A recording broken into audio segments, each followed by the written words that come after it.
Cycle चलाते चलाते रघु ने एक बार आसमान की ओर देखा। उसने देखा कि राख के रंग का आसमान बादलों से घिर रहा है। चारों ओर की हवा जैसे थम गई हो। उसे समझ में आ गया कि तूफान आने वाला है, लेकिन कुसुमपुर पहुंचना अभी भी बहुत दूर था।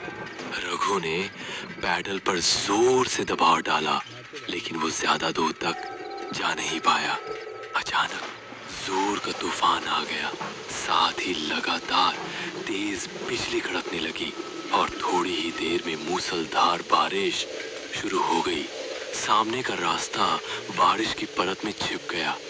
रघु ने कोई और उपाय ना देखकर एक घने पेड़ के नीचे शरण ली, लेकिन फिर भी वह बारिश की मार से बच नहीं सका। हे भगवान, इस तूफान को रोको, मेरी रक्षा करो। शायद भगवान ने उसकी प्रार्थना सुन ली। थोड़ी ही देर में तूफान और बारिश थम गई, लेकिन सड़क की जो हालत थी उसमें अब साइकिल चलाकर आगे बढ़ना संभव नहीं था। मजबूरी में रघु साइकिल को घसीटते हुए आगे बढ़ने लगा, लेकिन थोड़ी दूर जाकर उसे समझ में आया कि वह रास्ता भटक गया है।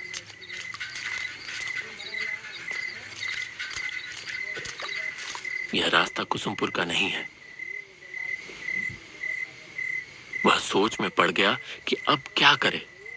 तभी उसके कानों में आवाज आई, क्या आप रास्ता भटक गए हैं? रघु चौंक कर देखने लगा। उसने देखा कि धुंधले अंधेरे में एक छाया मूर्ति खड़ी है। कौन हो तुम? मैं रतन हूँ बाबू। लगता है आप रास्ता भटक गए हैं। मेरा मतलब है मुझे कुसुमपुर जाना है, लेकिन नहीं जा पाएंगे। कुसुमपुर जाने वाला रास्ता बंद है। रास्ते में पेड़ गिर गया है। रघु मुसीबत में पड़ गया। वह पागलों की तरह सामने अंधेरे में डूबी सड़क की ओर देखने लगा। यहीं पास में मेरी चाय की दुकान है, चलिए, फिर से बारिश शुरू हो जाएगी। रघु ने आसमान की ओर देखा, फिर हल्के से सिर हिलाकर हामी भर दी। आइए, मेरे साथ आइए। रघु ने अपने दुविधा भरे मन के साथ उसका पीछा किया, और जैसे जैसे वह आगे बढ़ता गया उसे कुछ महसूस होने लगा। जिस वक्त से वह आदमी उसके पास आया है, तभी से रघु को भीगी हवा में किसी जले हुए चीज की गंध आ रही थी। क्या हुआ? जल्दी कीजिए। हाँ, आता हूँ। साइकिल लेकर वह तेजी से आगे बढ़ा। थोड़ी दूर जाते ही उसने एक काप का पेड़ देखा। पास ही एक झोपड़ी नुमा घर था। वहां किसी हैरिकेन जैसी चीज की लौ जल रही थी। रतन ने फिर से आवाज दी, आइए बाबू, यही मेरी चाय की दुकान है। रघु ने साइकिल को गांव के पेड़ से टिका दिया और झोपड़ी के चौखट पर आकर खड़ा हो गया। उसने देखा कि एक तरफ एक चूल्हा है और उसके चारों ओर चाय बनाने का सामान रखा है। रघु हैरान हो गया यह सोचकर कि इतनी सुनसान जगह पर इस चाय की दुकान में आखिर चाय पीने कौन आता होगा। रतन एक मोड़ा ले आया। बैठिए बाबूजी, मैं चाय लाता हूँ। रघु अपनी गोद में रखे थैले को कसकर पकड़कर बैठ गया। बाहर फिर से तूफान शुरू हो रहा था। बिजली चमक रही थी और गड़गड़ाहट के साथ कड़क रही थी। ये लीजिए चाय, आप बहुत भीग गए हैं, ये पीजिए, अच्छा लगेगा। इतनी जल्दी चाय बनाकर ले भी आया। हैरानी की बात थी, हल्की हल्की बारिश शुरू हो गई।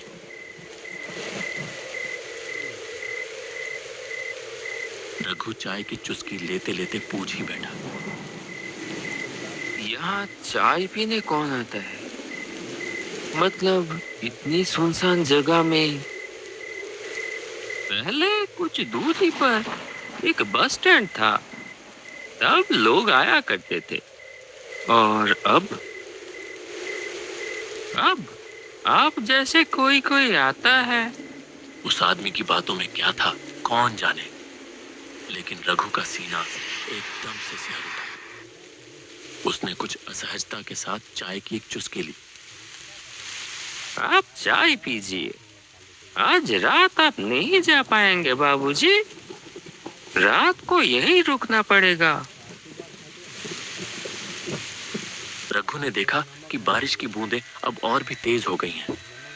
तूफान की रफ्तार भी काफी बढ़ गई है। बिजली लगातार गिर रही है। लेकिन एक चीज देखकर उसे बहुत हैरानी हुई। इतनी तेज आंधी के बावजूद हैरिकेन की लौ जरा भी नहीं हिल रही थी। न जाने क्यों रघु को लगने लगा कि उसके चारों ओर जो कुछ भी है वह सच नहीं है। जैसे कोई जाल है जो चुपचाप उसे अपने भीतर लपेट रहा हो। बैग में रखे हुए इतने सारे पैसे, उसका सीना एक बार फिर धक धक करने लगा। जब बारिश थमी तब तक रात काफी बीत चुकी थी। खाना पीना कुछ देर पहले ही निपट चुका था। रतन दहलीज पर रघु के लिए बिस्तर लगाते हुए बोला, कहाँ गई झूमर? बाबू को पान नहीं दिया? आइए बाबू, यहाँ लेट जाइए। डरने की कोई बात नहीं है, मैं और झूमर तो हैं ही। रघु ने हल्के से सिर तो हिलाया, लेकिन उसके सीने में एक बार फिर से टीस सी उठी। जैसे उसकी छाती के भीतर कोई धीरे धीरे उसे कुछ समझाने की कोशिश कर रहा हो। जैसे ही नूपुर की झंझनाहट कानों में पड़ी, वह हल्के से चौंक कर देखने लगा। झूमर धीमे कदमों से आगे बढ़ रही थी। उसकी आंखों में जैसे कोई खास इशारा था जो उसने रतन की ओर किया। रतन ने भी जरा सा गर्दन हिलाकर कुछ जताया। ये बात रघु की नजरों से छुपी नहीं रही। लीजिए बाबू, पान। पान? मेरा मतलब है खाइए खाइए। झूमर के हाथ के पान खा के आप जिंदगी भर नहीं भूल पाएंगे। रघु कांपते हाथों से पान उठाने ही वाला था कि एक तीखी सड़ी सी गंध उसकी नाक में आ लगी। कुछ वैसी ही गंध जैसी कच्चे खून की होती है। अचानक आई एक तेज हवा के झोंके से झूमर के सिर की ओढ़नी सरक गई और जो दृश्य रघु ने देखा उसे देखकर उसका खून जैसे जम ही गया। झूमर के गले पर खून की एक लकीर थी। वहां से एक पतली धार बह रही थी। झूमर ने तेजी से अपनी ओढ़नी ठीक की और पलक झपकते ही गायब हो गई। रघु ने जैसे मशीन की तरह पान को मुंह में डाल लिया।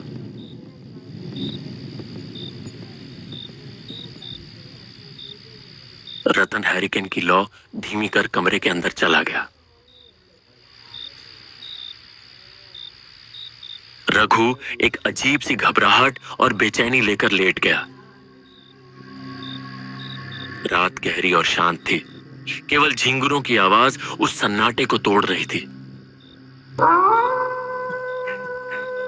पास के किसी झाड़ी से एक भूखा सियार चीख उठा। फड़फड़ाते पंखों की आवाज के साथ एक काला उल्लू आकर गाब के पेड़ पर बैठा और अपनी डरावनी आवाज में बोल उठा। रघु का सीना बार बार कांप उठता रहा। भगवान देखना, ताकि रात ठीक से कटे। थकान की वजह से थोड़ी ही देर में रघु सो गया।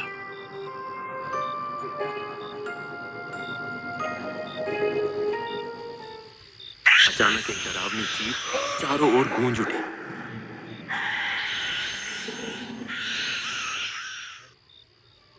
रघु अचानक बिस्तर पर उछलकर बैठ गया। उसने पागलों की तरह इधर उधर देखा। तभी उसके कानों में एक कराहती चरमराती सी आवाज पड़ी। वह आवाज जहां से आ रही थी, रघु ने उधर नजर घुमाई और जैसे ही देखा उसका शरीर डर से सिहर उठा। सिर्फ एक हाथ की दूरी पर कोई एक व्यक्ति गले में रस्सी डाले झूल रहा था।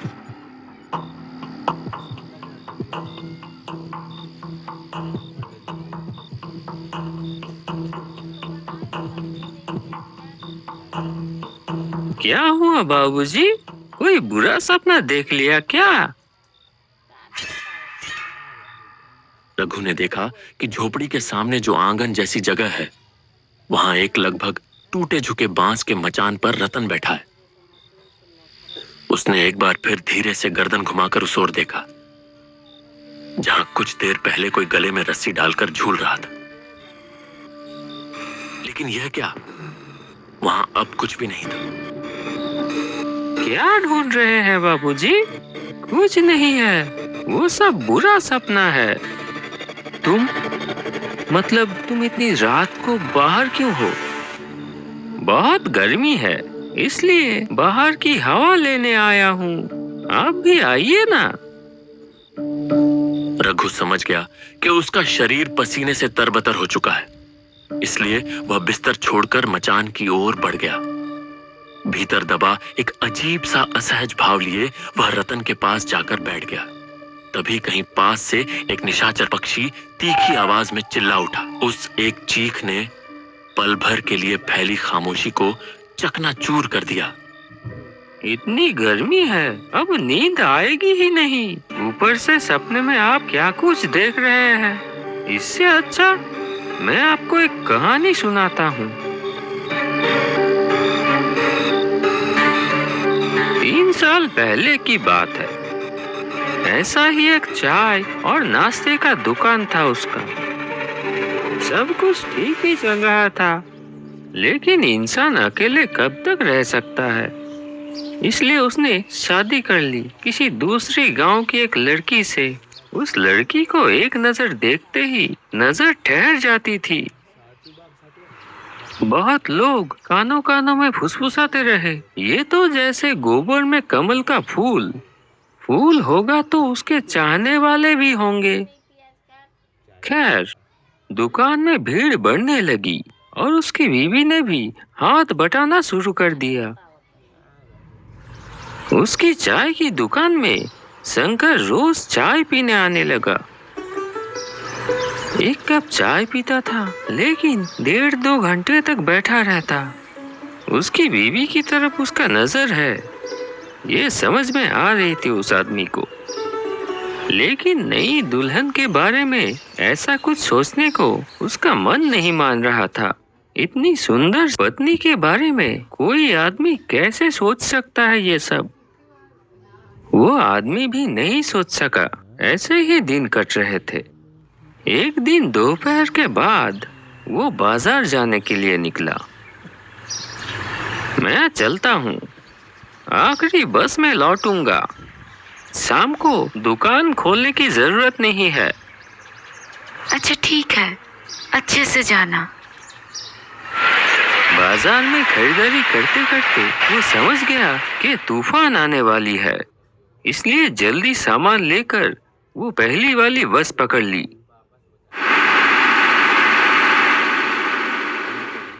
जब बस ने उसे मोड़ पे उतारा, आसमान काला हो चुका था। एक बार आसमान की तरफ देखा और तेजी से घर की तरफ चल दिया। लगता है बारिश होने वाली है। बीवी अकेली है, अकेले डर जाएगी। लेकिन तब तक उसने सोचा भी नहीं था कि थोड़ी देर में क्या होने वाला है। आंगन में आते ही घर के अंदर से एक दबा दबा हंसी की आवाज आने लगी।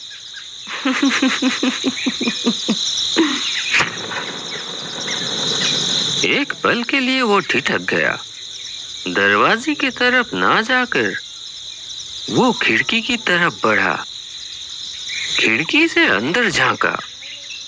घर की मध्यम रोशनी में जो उसने देखा, उससे उसके शरीर में जैसे बिजली दौड़ गई। बिस्तर पर शंकर लेटा हुआ था और उसकी बीवी उसके सीने पर आधी लेटी हुई धीरे धीरे हंस रही है। हाथ से बैग गिर गया। बीवी के लिए लाया हुआ चूड़ियां भी जमीन पे गिर के टूट गई। कौन? शंकर दौड़ते हुए बाहर आ गया। उस आदमी को देखते ही वो हक्का बक्का रह गया। आप तो बोले थे आखिरी बास में। बात खत्म भी नहीं हुई थी। एक तेज धार वाली चीज से झटके में वो अपनी पत्नी की गर्दन पर वार कर दिया। फव्वारे की तरह खून निकल आया। पत्नी अपनी गर्दन पकड़ लिया और जमीन पर गिर पड़ी और उसका शरीर बार बार झटका खाकर स्थिर हो गया। शंकर अब तक पत्थर की तरह खड़ा था। अब वो भी हाथ जोड़कर माफी मांगने की कोशिश करने लगा। वो आदमी धारदार चीज हाथ से फेंककर शंकर को बालों की मुट्ठी से पकड़ लिया और घसीटते हुए ले चला। शंकर पूरी ताकत से भागने की कोशिश करता रहा। गुस्से में शंकर को जमीन पर पटक दिया। फिर बांस की छत से लटक रही रस्सी को खींचकर शंकर की गर्दन में फांसी की तरह डाल दिया और दोनों हाथों से रस्सी के छोर को खींचने लगा। शंकर के मुंह से दम घुटने की आवाज निकलने लगी। उसकी आंखें बाहर की तरफ निकल पड़ी। तड़पते तड़पते उसका शरीर धीरे धीरे शांत हो गया। वो आदमी पागल की तरह अपनी पत्नी के खून से लथपथ शरीर को घूरता रहा। फिर गला फाड़कर चीख पड़ा,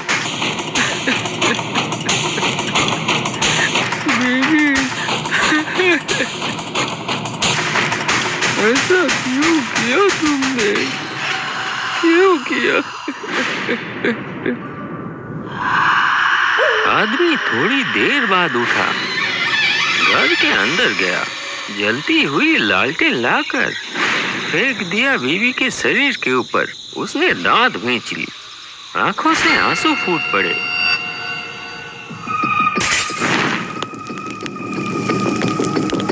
कड़कती आवाज के साथ बिजली गिरी। तेज आंधी ने आग को पूरे झोपड़े में फैला दिया। धधकती आग में वो आदमी भी जलने लगा, एक भयानक मृत्यु चीख के साथ। रघु जैसे किसी गहरे सम्मोहन में डूब गया था। जाइए बाबू, तैयार हो जाइए, थोड़ी देर में सुबह हो जाएगी और हमें भी तो जाना होगा। रघु ने अब और बात नहीं बढ़ाई। रात जैसे तैसे कट ही गई थी। वह जल्दी जल्दी तैयार हो गया। फिर दरवाजे में हल्के से दस्तक दी। मैं चलता हूँ, सुन रहे हैं? तो फिर मैं चलता हूँ। नहीं, कोई उत्तर नहीं आया। एक पल के लिए रघु रुका और सोचा। फिर गाब के पेड़ से टिकाकर रखी हुई अपनी साइकिल उठाई और बाहर निकल गया। न जाने कहाँ गए। लौटते वक्त एक बार मिलकर जाऊंगा। लेकिन कुछ दूर जाते ही रघु को याद आया कि वह लापरवाही में पैसों का बैग वहीं भूल आया है। वह तुरंत साइकिल घुमाकर वापस उसी जगह लौट आया। लेकिन ये क्या हालत? वो झोपड़ी कहाँ गई? वहां तो अब सिर्फ एक अज्जली झोपड़ी का ढांचा पड़ा हुआ था। तो क्या रतन ने जो कहानी कल सुनाई थी वो? आप शायद ये ढूंढ रहे हैं। रघु तेजी से पलटा। देखा, उसका पैसों वाला बैग। कौन हो तुम? मैं? झूठ। तेज हवा के झोंके से ओढ़नी हट गई। वही सड़ी सी तीखी गंध फिर से उसकी नाक में आ लगी। रघु की आंखों के सामने प्रकट हुआ एक औरत का भयावह खून से सना चेहरा। रघु होश खो बैठा और साइकिल समेत वहीं सड़क पर गिर पड़ा।